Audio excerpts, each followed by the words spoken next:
J'étais tranquillement chez moi quand on est venu frapper à ma porte. C'était le mari de Madame Dumas.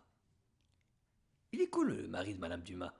C'est un monsieur très sympathique, toujours quelque chose de gentil à dire. Un des rares polis dans le bloc. Ce soir-là, il était très inquiet quand il est venu me chercher. Il me disait qu'il y avait des problèmes avec sa femme. Je lui ai demandé un peu plus. Je lui ai dit, qu'est-ce qui se passe? Je sais pas. Il dit, elle est pas bien. Écoute, elle se parle toute seule. Écoute, viens, il faudrait que tu viennes. Il dit, j'ai peur, il faut que tu sois là. Très bien. Alors on se dirigeait vers l'appartement.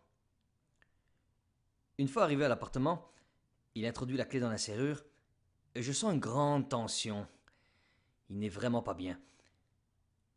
Il inspire, expire.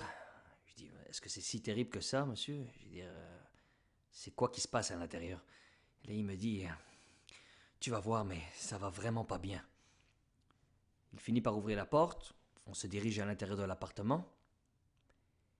Et là, il m'indique de l'index la chambre à coucher. J'entends effectivement une voix qui parle dans la chambre à coucher. En général, j'évite de rentrer tout seul dans les appartements, sauf dans les cas d'extrême urgence. Doucement, je me dirige vers la chambre à coucher. La porte n'était pas fermée. Elle était assise sur le bord du lit et elle fixait le coin de la chambre. Et elle semblait avoir une conversation avec un quelconque personnage invisible. Apparemment, la conversation avait l'air très agréable parce qu'elle poussait des rires, mais des rires assez inquiétants. Et là, j'étais assez curieux, j'ai tendu l'oreille pour écouter exactement ce qu'elle disait. Oui, oui, oui, il faut que je me débarrasse de lui. Un coup sec sur la tête, là, elle dit, ça fera pas trop de sang, là. Je dis, genre, juste lui faire assez mal pour qu'il comprenne sa douleur, ce chien seul, là. Tu sais, qu'il comprenne, là, que c'est moi qui prends les décisions. J'ai voulu en écouter un peu plus, sans vouloir la déranger. Mais oui, mais, de toute façon, son ami le gardien, là, il me gênera pas longtemps, lui, de toute façon. Ah, on parlait de moi, et elle ne savait même pas que j'étais là. Avec ma délicatesse habituelle, je lui fais savoir que j'étais là. Et avec ma paume de ma main, je balance un bon coup bien balancé sur la porte. J'aurais cru pendant un moment que quand elle a tourné sa tête vers moi, qu'elle allait tourner sa tête à 360 degrés comme la petite fille dans le film Exorciste.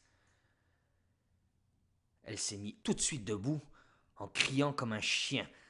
Dégage! Dégage! Tu n'as rien à faire ici! Tu m'empêches de battre mon mari! Va-t'en! Ok, très bien. Je savais à quoi j'avais affaire. Doucement, je recule et je m'extirpe de l'entrée de la chambre à coucher. Son mari était là, me regardait avec des yeux tristes, comme un petit garçon qu'on allait laisser à son bourreau et qui savait qu'il allait ramasser une raclée pour avoir fait quelque chose de très mal. L'animal sauvage était sorti de la chambre. Dis-toi, c'est toi qui l'as laissé rentrer! Pourquoi? Pourquoi? Elle commençait à arracher certains cadres qui étaient accrochés au mur. Je l'ai regardé, j'ai dit, je vais vous laisser, d'accord? Et s'il se passe quelque chose de très mal ou très mauvais, monsieur, je dis, appelez la police, ok? Au pire, venez me voir. Oui, oui, merci, merci. Je m'extire de l'appartement en ne donnant pas le dos pour finalement me faire claquer la porte au visage.